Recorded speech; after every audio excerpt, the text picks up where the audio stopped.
اللہ قرآن میں فرماتا ہے وَمَا خَلَقْتُ الْجِنَّ وَالْإِنسَ إِلَّا لِيَعْبُدُونَ، میں نے انسانوں کو جنوں کو اپنی عبادت کے لیے پیدا کیا۔ رب فرماتا ہے اِنَّ بَطْشَ رَبِّكَ لَشَدِيدٌ، بے شک تیرے رب کی پکڑ بہت سخت ہے۔ اللہ قرآن میں فرماتا ہے اِنَّ الْأَبْرَارَ لَفِي نَعِيمٍ، بے شک میں نے نیکوں کے لیے جنت کو بنایا ہے۔ وَإِنَّ الْفُجَّارَ لَفِي جَحِيمٍ، بے شک اللہ فرماتا ہے میں نے گناہگاروں کے لیے جہنم کو بنایا ہے۔ آج ہم اپنی زندگی پر غور کریں، ہم اپنے قدموں کو گناہوں کے دلدل کی طرف لے کے جاتے ہیں، گناہوں کی محفلوں کی طرف لے کے جاتے ہیں۔ آج مسلمان شرابوں کے اڈوں کو آباد کر رہا ہے، آج کا مسلمان جوؤں کے اڈوں کو آباد کر رہا ہے۔ آج میری قوم کا نوجوان شراب پی رہا ہے، طرح طرح کے نام رکھ دیے، یہ تو بیئر ہے، یہ تو جوس ہے، یہ تو جوس ہے۔ یاد رکھو مسلمانوں، نام بدلنے سے بیئر بیئر ہی رہے گی، جوس نہیں ہو سکتا۔ اللہ کے نبی نے فرمایا ہر وہ چیز جس کے استعمال کرنے سے اپنے میں اور پرائے میں فرق ختم ہو جائے، ہر وہ چیز حرام ہے۔ اور میرے مصطفیٰ نے فرمایا اگر کسی نے حرام کا ایک قطرہ بھی جان پوچھ کر اپنے حلق کے نیچے اتارا، مصطفیٰ فرماتے ہیں وہ جنت تو کیا جنت کی خوشبو بھی نہیں پائے گا۔ اور سنیں حدیث پاک کا مفہوم ہے، اللہ کے نبی فرماتے ہیں جب شرابی کو قبر کے اندر رکھا جائے گا، اللہ تعالیٰ اس کی قبر کے اندر اللہ اکبر اپنا عذاب مسلط فرمائے گا۔ اور اللہ کے نبی فرماتے ہیں جب شرابی کو قبر کے اندر رکھا جائے گا، اس کا چہرہ قبلے سے پھیر دیا جائے گا، اور اس کا چہرہ یا تو بندر کی طرح ہو جائے گا یا پھر سور کی طرح ہو جائے گا۔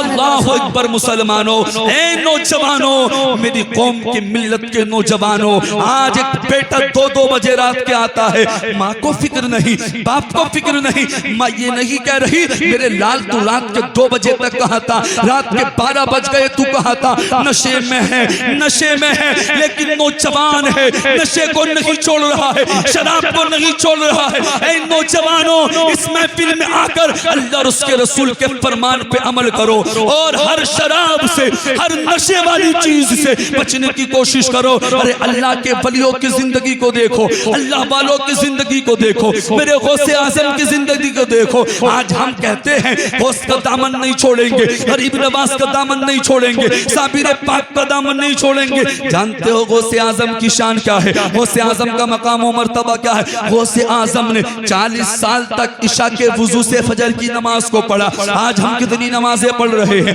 فجر کی ہم نماز نہیں پڑھتے، ظہر و عصر میں ہم غائب رہتے ہیں، مغرب و عشاء میں ہم غائب رہتے ہیں۔ ہم تو دل میں آتا ہے جمعہ پڑھ لیتے ہیں، دل میں آتا ہے تو عید کی نماز پڑھ لیتے ہیں۔ ارے غوث پاک کے نام کا مرغا ہم کھائیں تو پھر بتاؤ نماز؟ ارے جب مرغا ہم کھا رہے ہیں تو غوث پاک کی سیرت پہ بھی ہم ہی عمل کریں گے، غوث پاک کے قول و فعل کو بھی ہم ہی اپنائیں گے۔ کون غوث اعظم ہے؟ جنہوں نے 40 سال تک عشاء کے وضو سے فجر کی نماز کو پڑھا، اس کو غوث اعظم کہا جاتا ہے۔ جو روزانہ 1000 نفل نماز پڑھا کرتے تھے ان کو غوث اعظم کہا جاتا ہے۔ جو 30,000 مرتبہ روزانہ سرکار پر درود پاک پڑھا کرتے تھے اس کو غوث اعظم کہا جاتا ہے۔ جو مردے میں ٹھوکر مار دے اس کو غوث اعظم کہا جاتا ہے۔ خدا کی قسم غوث اعظم اگر کسی میں مردے میں ٹھوکر مار دیا کرتے تھے تو مردہ زندہ ہو جایا کرتا تھا۔ ارے غوث اعظم کی شان تو یہ ہے، غوث اعظم دنیا میں تشریف لائے، آتے ہی پہلے دن کا روزہ رکھا۔ غوث اعظم تو وہ ہے جب پہلے دن مدرسے میں پڑھنے کے لیے گئے تو پہلی مرتبہ 18 پارہ پڑھ کے رکے۔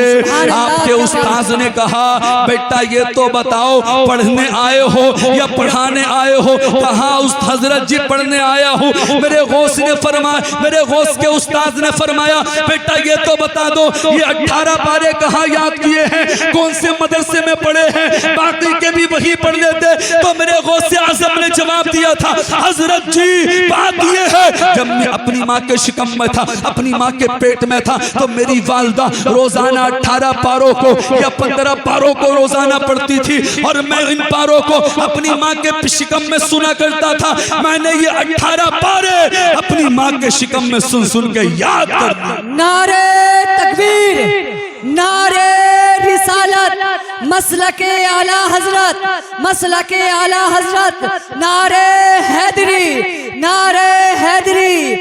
خواجہ کا ہندوستان، خواجہ کا ہندوستان، مولانا ہاشم القادری صاحب قبلہ، مولانا ہاشم القادری صاحب قبلہ. یہ میرے غوث اعظم کی شان ہے. میرے غوث اعظم اپنی ماں کے شکم میں 18 پاروں کے حافظ بن گئے. دنیا میں آئے 18 پاروں کے حافظ بن کے آئے، آدھے قرآن کے حافظ بن کے آئے. لیکن آج غور و فکر کرو، ہم کتنا قرآن پڑھ رہے ہیں، قرآن کو کتنا سینے سے لگا رہے ہیں، قرآن کو کتنا قریب لا رہے ہیں. آج ہم نے قرآن کو دور رکھا ہے، تاکوں میں سجا کے رکھا ہے. ہمارے گھر میں قرآن نہیں کھلتا. کھلتا ہے کب کھلتا ہے؟ جب باپ کا انتقال ہو جاتا ہے تب قرآن یاد آتا ہے. جب ماں کا انتقال ہو جاتا ہے تب قرآن یاد آتا ہے. جمعے کے دن گھر میں قرآن کھلتا ہے، یا پھر رمضان کے مہینے میں قرآن کھلتا ہے. اب میں آپ کو بتاؤں یہ قرآن کیا ہے، قرآن کی شان کیا ہے. یہ وہی قرآن ہے جس قرآن کو اللہ تعالیٰ نے اپنے محبوب پر نازل فرمایا ہے. نہ میرے نبی کا کوئی جواب ہے، نہ قرآن کا کوئی جواب ہے.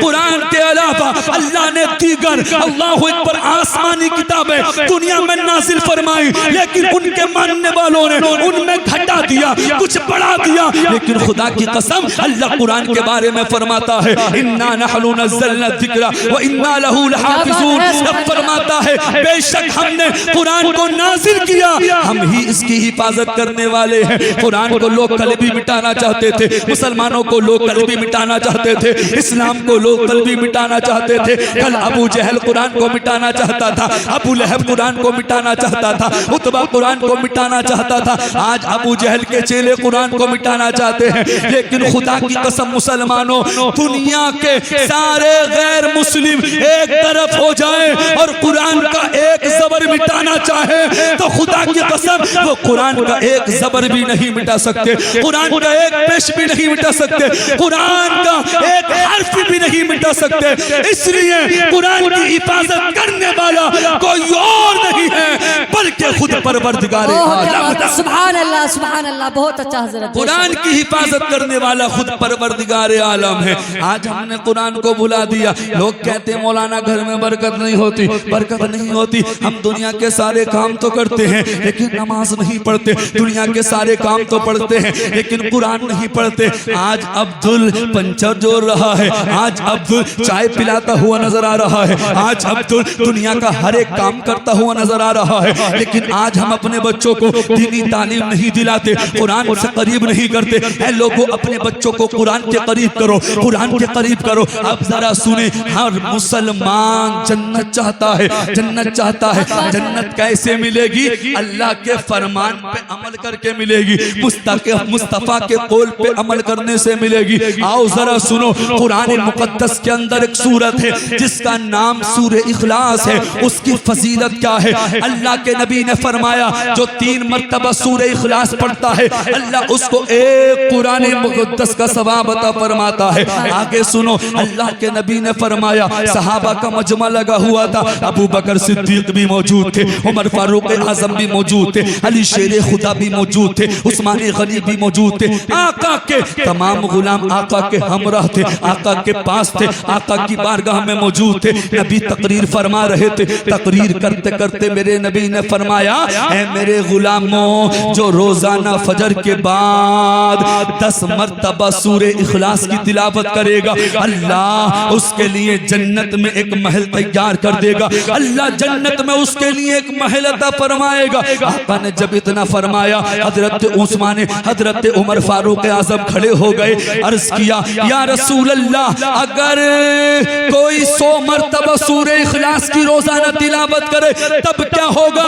ذرا توجہ چاہوں گا چند منٹ کے لیے، اب ذرا غور سے سنیں. میرے نبی نے فرمایا اے عمر اگر کوئی روزانہ 10 مرتبہ سورہ اخلاص پڑھے اللہ جنت میں اس کے لیے ایک محل تیار کر دے گا. عمر تمہارا سوال ہے اگر کوئی 100 مرتبہ سورہ اخلاص کی تلاوت کرے اس کو کیا ملے گا؟ مصطفیٰ نے فرمایا جو روزانہ 100 مرتبہ سورہ اخلاص کی تلاوت کرے گا اللہ اس کے لیے جنت میں 10 محل تیار کر دے گا، اللہ اسے جنت میں 10 محل عطا فرمائے گا. پھر حضرت عمر فاروق اعظم کھڑے ہوئے. عرض کیا یا رسول اللہ اگر کوئی روزانہ 1000 مرتبہ سورہ اخلاص کی تلاوت کرے گا آقا اس کو کیا ملے گا؟ اب جملہ سننا، دل کی تختی پر لکھ کے جانا. آپ آئے ہو تو کچھ نہ کچھ فائدہ کر کے جانا. مصطفیٰ نے فرمایا عمر اگر کوئی 10 مرتبہ سورہ سورہ اخلاص روزانہ پڑھے گا اللہ جنت میں اسے ایک محل عطا فرمائے گا. کوئی 100 مرتبہ سورہ اخلاص پڑھے گا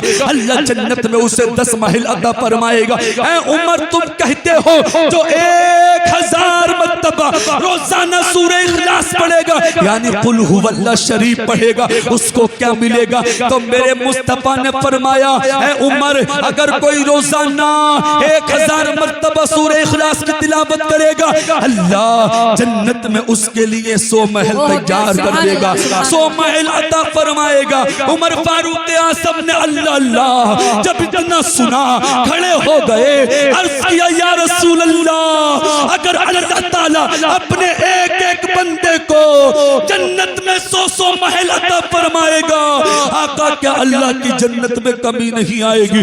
اللہ کی جنت میں کمی نہیں آئے گی. میرے نبی نے اتنا سنا آقا کو چلا گیا, ارشاد فرمایا اے عمر سنو سنو یہ تو 100 محل ہے, اگر اللہ تعالیٰ اپنے ہر ایک بندے کو پوری دنیا کے برابر بھی جنت عطا فرمائے گا تب بھی خدا کی جنت میں کوئی کمی نہیں. نعرہ تکبیر, نعرہ رسالت, مسلک اعلی حضرت, سرزمین بہادرپور, سرزمین بہادرپور, نعرہ تکبیر. نبی نے فرمایا اے عمر اگر اللہ تعالیٰ پوری دنیا کے برابر بھی اپنے ایک ایک بندے کو جنت عطا فرمائے گا تب بھی خدا کی جنت میں کوئی کمی نہیں آئے گی. جب قرآن میں فرماتا ہے لا تبدیل لکلمات اللہ, اللہ کے کلام میں کوئی تبدیلی نہیں ہے, قول محمد قول خدا, فرمان نہ بدلا جائے گا, بدلے گا زمانہ لاکھ مگر قرآن نہ بدلا جائے گا. سبحان اللہ. قرآن سے رشتہ مضبوط کرو غوث اعظم 18 پاروں کے حافظ بن کے دنیا میں آئے یا 15 پاروں کے حافظ بن کے دنیا میں آئے, مختلف روایتیں ہیں. 18 پاروں کی بھی روایت ملتی ہے, 17 پاروں کی بھی روایت ملتی ہے, 15 پاروں کے بارے میں بھی بیان فرمایا گیا, لیکن جو میں نے روایت پڑھی اس روایت میں 18 پاروں کا ذکر ہے. غوث اعظم 18 پاروں کے حافظ بن کے دنیا میں تشریف لے آئے. اب ذرا میں آگے کو بہت تیزی کے ساتھ بڑھتا ہوں اور اپنی بات کو مکمل کر رہا ہوں. خطیب ہندوستان تشریف نعرہ تکبیر, نعرہ رسالت, مسلک اعلی حضرت سید افروز میاں صاحب قبلہ, سید افروز میاں صاحب قبلہ, نعرہ تکبیر, نعرہ رسالت. آپ کے دائرے محبت میں اولاد علی اولاد غوث اعظم سید صاحب تشریف فرما ہے. الحمدللہ بیٹھ جائیں, مصافحے کا موقع ملے گا, بیٹھ جائیں. آپ دیکھ رہے ہیں اولاد غوث اعظم خطیب ہندوستان حضور سید مفتی افروز میاں منظری رامپوری تشریف لا چکے ہیں. چہرہ جتنا نورانی ہے بیان بھی اتنا ہی نورانی ہوتا ہے. حضرت کے چہرے کی زیارت بھی کر لیں. حضرت نے اجازت دی, بیٹھ جائے, میں بیٹھ گیا, ورنہ ان کا ادب و احترام بہت ضروری ہے. اگر یہ یا ان کے نانا ناراض ہو گئے تو دنیا اور آخرت میں بربادی ہے, کسی بھی میدان میں کامیابی نہیں مل سکتی. اگر دنیا اور آخرت کی کامیابی چاہتے ہو ان کو راضی کر لو, ان کے نانا کو راضی کر لو, دنیا میں بھی کامیابی ملے گی, آخرت بھی کامیابی ملے گی. حضرت اجازت ہو تو بس بات کو ختم کر لو, انشاءاللہ. جلوا کے بول دے یا رسول اللہ, اور تڑپ کے بول دے یا رسول اللہ. میں عرض یہ کر رہا تھا بے شک اللہ کے ولی کو نہ کوئی خوف ہے نہ کوئی غم ہے, توجہ ادھر رکھیں, گل پوشی بھی ہوتی رہے گی. غوث اعظم 18 پاروں کے حافظ بن کے دنیا میں تشریف لائے. ایسا نہیں ہے ہم دنیا میں غوث اعظم سے محبت کریں گے, غوث اعظم کی محبت کام نہیں آئے گی. اللہ کے نبی کی حدیث پاک کا مفہوم ہے, میرے مصطفیٰ نے فرمایا ہے دنیا میں جو جس سے محبت کرے گا قیامت کے دن اس کو اسی کے ساتھ اٹھایا جائے گا. آپ آل رسول سے محبت کریں گے قیامت کے دن آل رسول کے ساتھ اٹھایا جائے گا.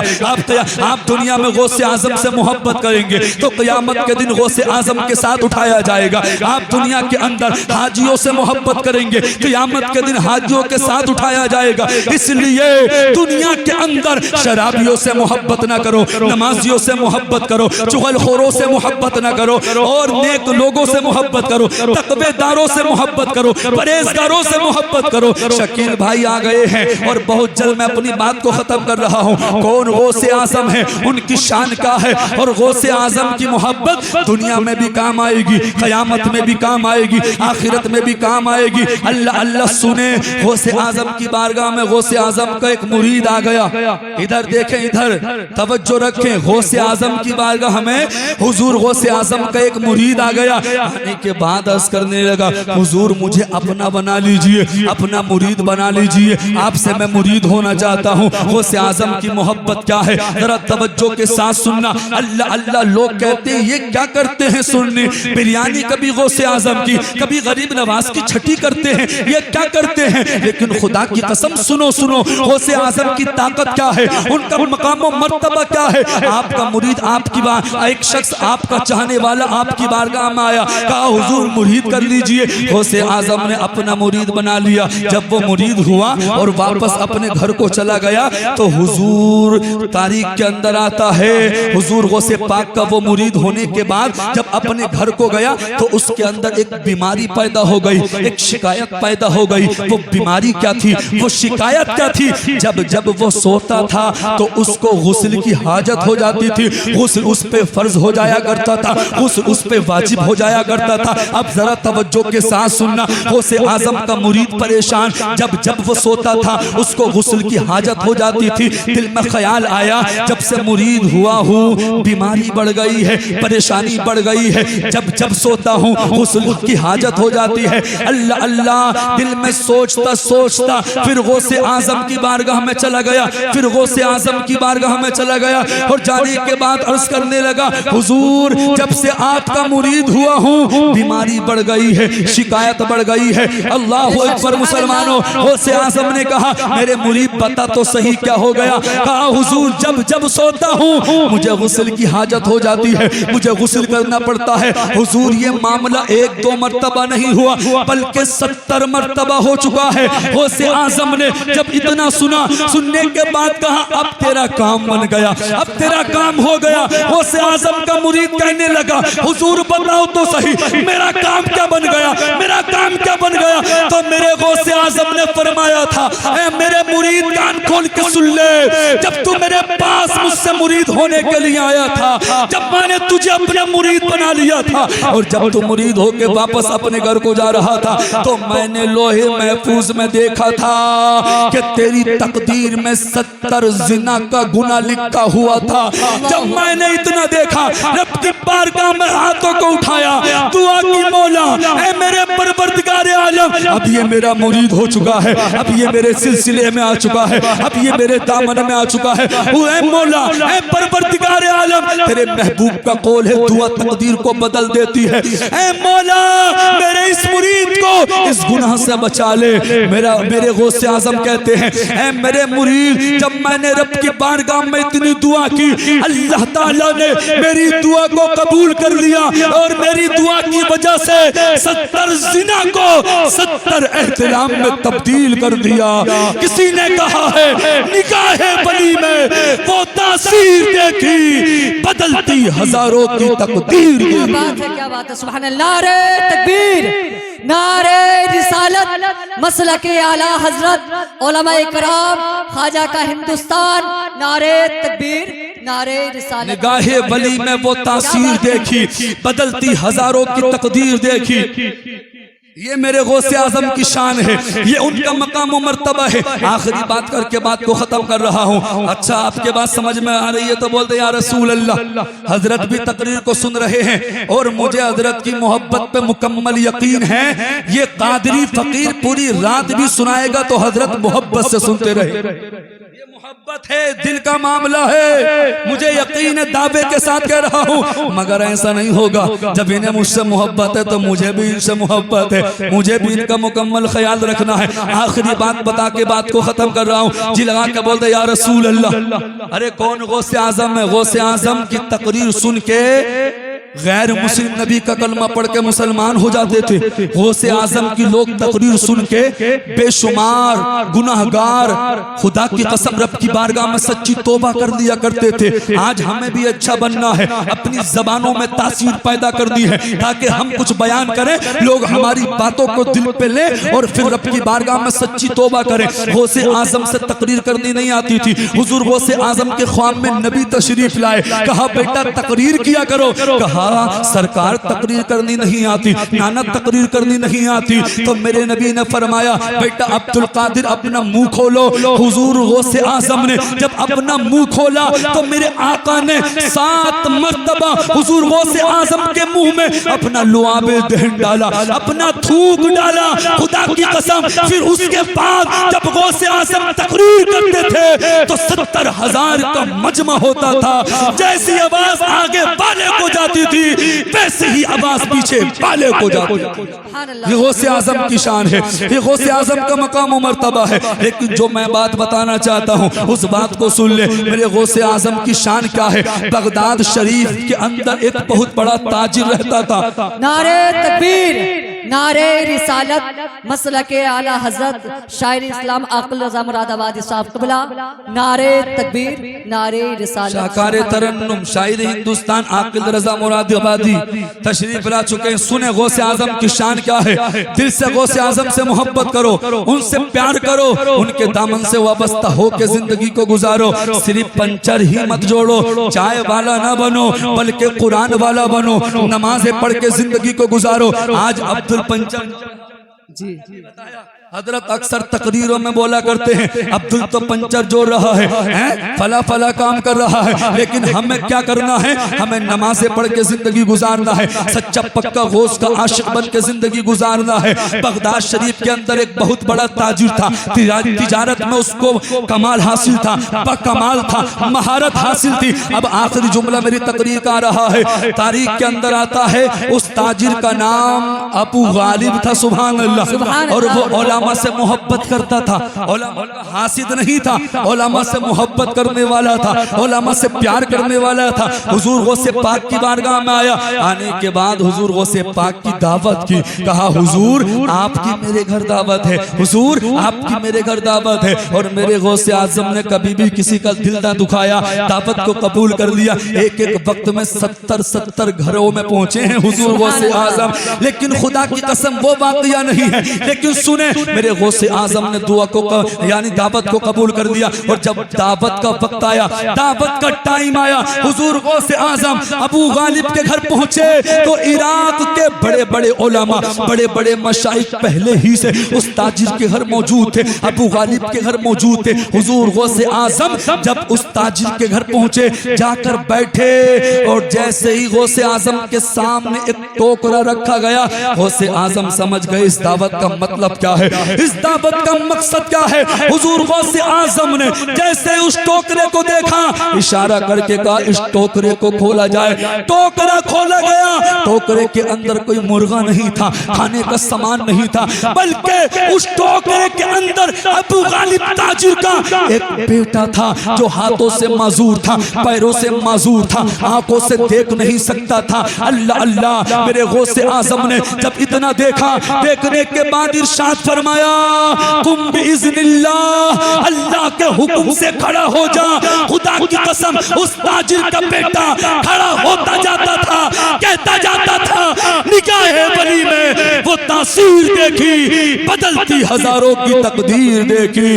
اس ابو غالب کا بیٹا, اس تاجر کا بیٹا مسکرا رہا تھا, کھڑا ہو رہا تھا. اس کے ہاتھ بھی اچھے ہو گئے, اس کے پاؤں بھی اچھے ہو گئے, اس کی آنکھوں کی بینائی بھی واپس آ گئی, آنکھوں سے نظر آنے لگا. اس کا بیٹا صحیح ہو گیا, صحیح سلامت ہو گیا. پتہ چلتا ہے ارے غوث اعظم کوئی نبی نہیں ہے, غوث اعظم کوئی رسول نہیں ہے, بلکہ غوث اعظم تو اولاد علی ہے, اولاد نبی ہیں، جب غوث اعظم کی شان کا یہ عالم ہے تو مصطفیٰ کی شان کا عالم کیا ہوگا؟ محبت سے جو بندہ نام لے گا غوث اعظم کا، سہارا ہر جگہ اس کو ملے گا غوث اعظم کا۔ جہاں ہو قادری اور 11ویں سنی چلی جائے وہاں پر لازمی جلسہ سجے گا غوث اعظم کا۔ ہمیں غیروں کے ٹکڑوں پہ کبھی پلنے نہیں دیں گے، گلے میں جب تلک پٹا رہے گا غوث اعظم۔ سبحان اللہ۔